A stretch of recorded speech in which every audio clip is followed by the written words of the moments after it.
लोकतंत्र में चौथे खंभे की तरह जिसे बनाया गया, जिसके ऊपर जिम्मेदारी थी कि वो ये साबित करे कि खबर वह नहीं जो दिखती है, बल्कि खबर वो है जिसे देखने नहीं दिया जाता है। उस मीडिया की साख मौजूदा वक्त में दांव पर है। वो टेलीविजन मीडिया ने अपनी साख पूरी तरह से खत्म कर दी है। यूं ही नहीं, इंडियन एक्सप्रेस की खबर बताती है कि भारत 180 देशों में मीडिया की आजादी के सूचकांक में 159वें नंबर पर है। यानी सबसे आखिरी पायदानों पर भारत का मीडिया है। भारत की मीडिया हमेशा ऐसी रही हो ये जरूरी नहीं, लेकिन भारत की मीडिया ने हाल फिलहाल के दिनों में अपनी साख पूरी तरह खत्म कर दी है। अब टेलीविजन चैनल पर वे बहसें नहीं दिखती जिनसे आपके बच्चों का भविष्य या आपके परिवार की दिनचर्या सीधे जुड़ी हुई हो। प्रायोजित तरीके से बिके हुए मीडिया घराने अपने मालिकों के हक में रोज सुबह और शाम को आपको खबरें परोसते हैं।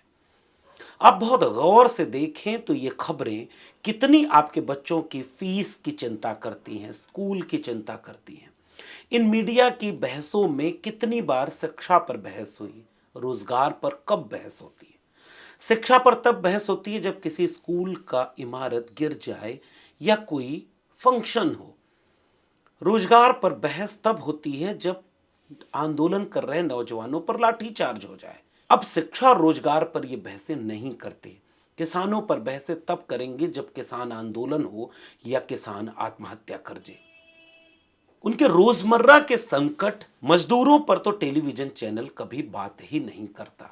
भारतीय टेलीविजन मीडिया अपने आकाओं के द्वारा प्रायोजित तरीके से खबरें दिखाती है। आज हम बात मीडिया पर विस्तार से नहीं करेंगे। आज बात इस पर करेंगे कि हाल फिलहाल में मीडिया की प्राइम टाइम बहसों में जो दृश्य दिखे वो किस तरफ इशारा करते हैं। हम कोशिश करेंगे कि हम इसका एक समाजशास्त्रीय विश्लेषण करें। हम ये समझने की कोशिश करें कि इसकी वजह क्या है। पिछले दिनों राष्ट्रीय जनता दल की प्रवक्ता प्रियंका भारती एक टेलीविजन चैनल की प्राइम टाइम डिबेट में मनुस्मृति की कुछ प्रतियों को फाड़ती हैं और उसके बाद जब एक कथित हिंदूवादी ट्विटर हैंडल लिखता है कि हमारे धार्मिक ग्रंथ को फाड़ा गया, एंकर क्यों कुछ नहीं बोला।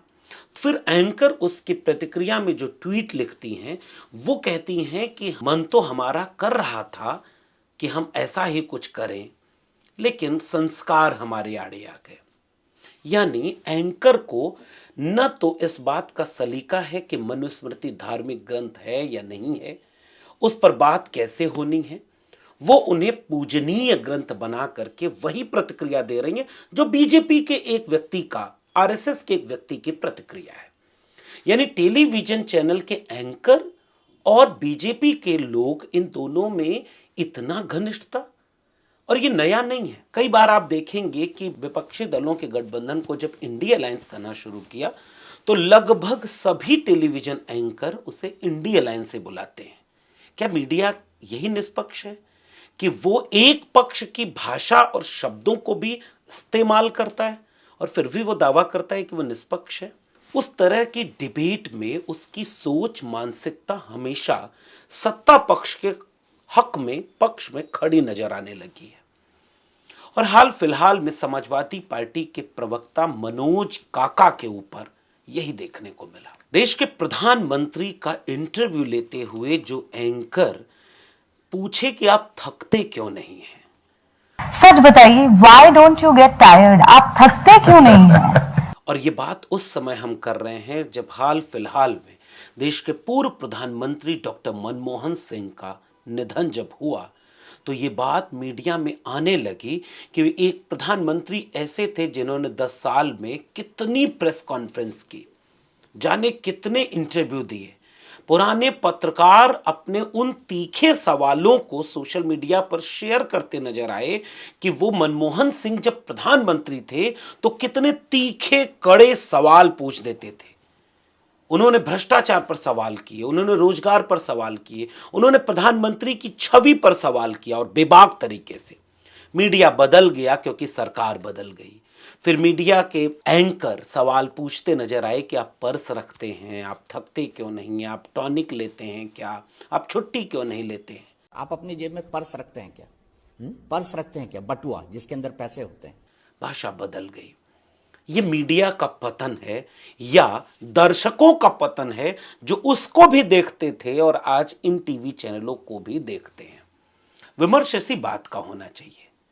ये वही एंकर हैं जो विपक्ष के प्रवक्ताओं पर इतने हमलावर हो जाते हैं गोया सारा गुस्सा उनका विपक्ष के ऊपर रहे और सत्ता पक्ष के सामने अमूमन गलबहियां करते नजर आते हैं। कई बार टीवी डिबेट में यह भी देखा गया कि वे जब सत्ता पक्ष के लोग बोलते हैं या इंटरप्ट करते हैं तब वो आहत नहीं होते, तब वो बीच में उन्हें रोकते नहीं हैं और विपक्षी दल के प्रवक्ता या उनसे असहमत प्रवक्ता कुछ बोलें तो वो तुरंत उन्हें बीच में रोकते हैं। कई बार मुझे भी आमंत्रण मिलता है तो मैं नहीं जाता हूं क्योंकि वहां जाने पर मुझे लगता है कि हम उनकी ट्रैप में, उनकी गिरफ्त में या उन्हीं की शैली में हम आ जाएंगे। ये खतरा सबसे बड़ा है कि मीडिया हमेशा सत्ता पक्ष की हिमायती नजर आकर के वो बातचीत करता है। और ये नया क्या है, लोकसभा अध्यक्ष से लेकर राज्यसभा के सभापति तक ये बात सामने आ चुकी है और विपक्ष लगातार इस पर आरोप लगा रहा है कि वो सत्ता पक्ष को लेकर बायस्ड है। क्या आपने कभी देखा है, मनोज काका का जो प्रसंग हुआ उसको लेकर के मैं आपसे समाजशास्त्र विश्लेषण करने की बात कह रहा हूं। प्रेम शुक्ला नाम का एक बीजेपी का प्रवक्ता, और यह बात अगर मैं अलग से कहूं कि बीजेपी के प्रवक्ता बेहद आपत्तिजनक शैली और शब्दों का प्रयोग करते हैं, हिंसक और नफरती भाषा बोलते हैं, तो आपको लगेगा कि इसमें नई बात क्या है। बिल्कुल ठीक बात है, वे हैं वैसे तभी वो बीजेपी के प्रवक्ता बनाए जाते हैं। उनकी भाषा में अति उत्तेजना होनी चाहिए, एग्रेशन होना चाहिए, आंखों और भाषा से वो खा जाएंगे इसका प्रशिक्षण होना चाहिए। तो जो जितना ज्यादा इसमें आगे होगा वो उतना बड़ा प्रवक्ता होगा। और उसमें से एक नाम है प्रेम शुक्ला का। वो भारतीय जनता पार्टी का प्रवक्ता जब सपा के एक सांसद को बकरी चोर और बिजली चोर जैसे आपत्तिजनक शैली में बोलता है, उसे रुबिका लियाकत यानी एंकर नहीं रोकती, नहीं टोकती। वो तुरंत कहती हैं कि इसका जवाब हम मनोज काका से लेते हैं। उन्होंने नहीं इस पे आपत्ति जताई कि अभी ये आरोप लगे हैं, वो चुने हुए सांसद हैं, आप उन्हें कम से कम सम्मानजनक तरीके से बोलिए, उन्हें सजा नहीं मिल गई है। ऐसा कुछ भी एक पत्रकार, एक एंकर ने नहीं किया। बकरी चोर जो है वो कारागार में गया, मनोज काका बिजली चोर भी जाएगा। किसी बकरी चोर, बिजली चोर को जो है एक लाइन में कानून बख्शता नहीं है। एक लाइन में जवाब दे दूं? तहसीन जवाब दीजिएगा, लेकिन चूंकि समाजवादी पार्टी के दोनों नेताओं की तरफ सीधी तीखी टिप्पणी हुई है। उसके बाद समाजवादी पार्टी के प्रवक्ता मनोज काका जब अपनी बात कहना शुरू करते हैं तो वो ये कहते हैं कि देखिए, ये जो भाषा का प्रयोग एक पोंगा पंडित कर रहा है, ये शब्द उन लोगों के लिए बोला जाता है जिनको कहा जाता है कि नाम कुछ हो और उनका काम कुछ दिखे। जिस तरह के प्रयोग हो रहा है, बड़े चोर और सबसे बड़े पंडित है ना, जो पोंगा पंडित है, जिनके पास शब्दों का अभाव होता है, सबसे बड़े चोर है, वो मालिक मैन है। तो पोंगा पंडित कहना एक वह मुहावरा है जो अमूमन लोक व्यवहार में और समाज में बोला जाता है, और ऐसे कई शब्द हैं। अब भाषा और शब्दावलियों पर जाएंगे तो ये देश वो है जो गालियां तो महिला विरोधी देता है, गालियां जातियों के नाम पर देता है, लेकिन कुछ मुहावरे ऐसे होते हैं जिनके जरिए आप अपनी आपत्ति जताते हैं। लेकिन वह आपत्ति जताते हुए सामने से प्रतिक्रिया क्या आई? पोंगा पंडित का पंडित से कोई रिश्ता नहीं है, क्योंकि पंडित कोई जाति नहीं, ऐसा लोग कहते हैं। वो कहते हैं कि जो पांडित्य यानी विद्वान की बात हो वो पंडित है, लेकिन अब तो वो ज्ञान भी एक जाति की अगर विरासत बन जाए तो लोग उसे जाति से जानने लगते हैं। इसलिए यह शब्द प्रयोग किया गया कि नाम तो आपका ज्ञान से जुड़ा हो और हो आप अज्ञानी, तो आपके पाखंड को उजागर करने के लिए भाषा में एक शब्द मिलता है। यह उनकी जाति से जुड़ा हुआ कतई नहीं है। लेकिन जैसे यह प्रतिक्रिया आती है, बीजेपी का प्रवक्ता सीधे यादव भी नहीं बोलता, अहिरई चालू हो गई अपमानित करने के लिए। हालांकि अहिर शब्द अपमान का नहीं है, लेकिन उसे अपमानित करने के लिए पूरी जाति के ऊपर टिप्पणी। व्यक्ति से अब न लड़ाई रही, न समाजवादी पार्टी से लड़ाई रही, लड़ाई सीधे किस पे आ गई? जाति पर। और फिर से मैं कह रहा हूं, पोंगा पंडित और अहिरई, अगर आपको इन दोनों के भाषिक अंतर और समाज व्यवहार का अंतर नहीं पता है तो आपको लगेगा कि मनोज काका ने शुरुआत की पोंगा पंडित कहकर के। लेकिन फिर बीजेपी तो हिंदू को एक करने निकली है ना, उसे तो अहिरों पर ऐसे टिप्पणी नहीं करनी चाहिए थी। भैंस का पिछवाड़ा धुलने लगो, आगे सुनिए क्या कहता है वो। चिन्मयानंद की अच्छा, तरह अहिरई को चालू। अपना आदर्श मानते हैं। अहिरई दलितों चालू। और पिछड़ों के बच्चों के अहिरई साथ शुरू। व्यभिचार करने वाले ये व्यभिचारी इस हाँ, भैंस का पिछवाड़ा धोना शुरू। और इस भाषा पर भी एंकर की कोई आपत्ति नहीं दर्ज होती है। आप कल्पना करिए कि ओबीसी समाज में आने वाले एक जाति के ऊपर उनके पेशे से जोड़कर अपमानित करना, यह नया नहीं है। इस मीडिया ने कई बार यह किया है। तो इसका समाजशास्त्री विश्लेषण आप क्या करेंगे? उस समय वो एंकर कौन है इस पर डिपेंड करता है। जैसे मनुस्मृति वाले वाकये के समय कोई दलित पिछड़ा एंकर होता तो उसके मन में वही भाव नहीं आता जो एक सवर्ण एंकर के मन में आ गया। वैसे ही मनोज काका, जो समाजवादी पार्टी के बेहद प्रबुद्ध, प्रभावशाली और तर्कों के साथ बात रखने के लिए ख्यात हैं, उस प्रवक्ता के ऊपर जब जातिगत टिप्पणी हुई तो एंकर ने नहीं रोका। सीधे मनोज काका, यादव, अहिर, भैंस, पिछवाड़ा धोना, गोबर, बात यहां तक चली गई।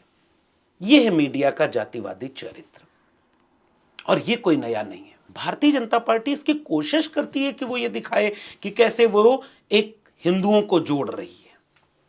लेकिन कल्पना करिए कि यह शब्दावली, यह तेवर, यह चेहरा कभी भी सत्ता पक्ष के सामने इस तरह से सामने आता है? समाजवादी पार्टी के तो सबसे बड़े नेता, चाहे लालू प्रसाद यादव की छवि मीडिया में कैसी रही, मुलायम सिंह यादव पर कितनी तारीफ करते हुए उन्होंने खबरें लगाई हैं, उन्होंने अखिलेश यादव के लिए क्या क्या संबोधन गढ़े हैं। यह मेन स्ट्रीम मीडिया का जातिवादी चरित्र है। एक बार अखिलेश यादव ने एक एंकर को ईमानदार कह दिया तो वो भड़क गई, और उसका भड़कना जिस शैली में है, टेलीविजन चैनल के इतिहास में खोजकर आप बता दीजिएगा कि किसी पार्टी के बड़े नेता पर इस लहजे में कितनी बार बातें की गई होंगी। यह भी अखिलेश यादव के साथ हुआ। ये जो बार बार आप कीचड़ उछालने की कोशिश कर नहीं, रहे हैं, कीचड़ नहीं उछाल रहा हूं। एक खास शब्द का प्रयोग करके आप ईमानदार ईमानदार बार बार बोल रहे हैं, ये कटाक्ष करने की क्या जरूरत है? मैं कटाक्ष नहीं कर आपको रहा इस हूं। मंच से बार बार एक शब्द के जरिए आप क्या कहने की कोशिश नहीं, कर रहे हैं? आप एक सम्मानित नेता हैं, मुझे ये समझ नहीं आ रहा कि आपको ये स्टैंड लेने की क्यों जरूरत है? अगर तारीफ भी बुराई लगने लगे तो मैं क्या करूं? बता। यह अलग शिकायत लोगों की हो सकती है कि इतना सब होते हुए भी वो लोग उन टीवी चैनलों पर जाते ही क्यों हैं। इसके दो पक्ष हैं। एक ये कहता है कि अगर वो नहीं जाएंगे तो उनकी टीआरपी गिरेगी, लोग उनको देखना बंद कर देंगे, और जो कि हो भी रहा है। लेकिन दूसरा पक्ष ये भी है कि उस स्पेस को छोड़ा क्यों जाए, वहां पहुंचकर अपनी बात कही जाए, ताकि अपना भी विमर्श लोगों तक जाए, जनता तक जाए, जो सब कुछ नहीं जानती है।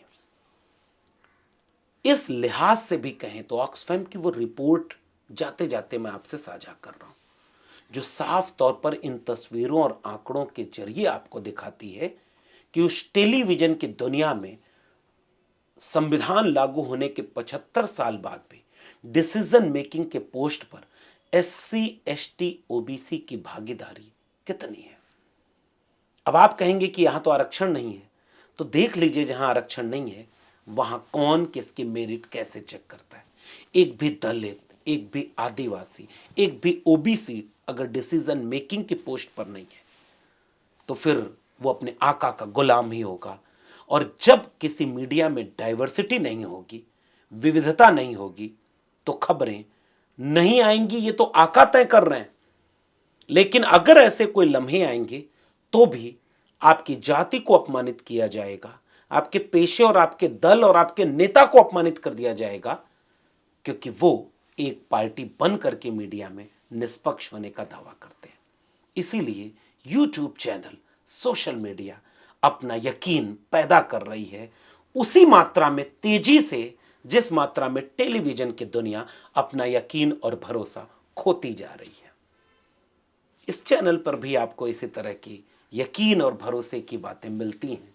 और अगर आप भी सहमत हैं तो इसे चैनल को सब्सक्राइब करिए, लाइक करिए, शेयर करिए, ताकि हम आपसे बातचीत करते रहें। शुक्रिया।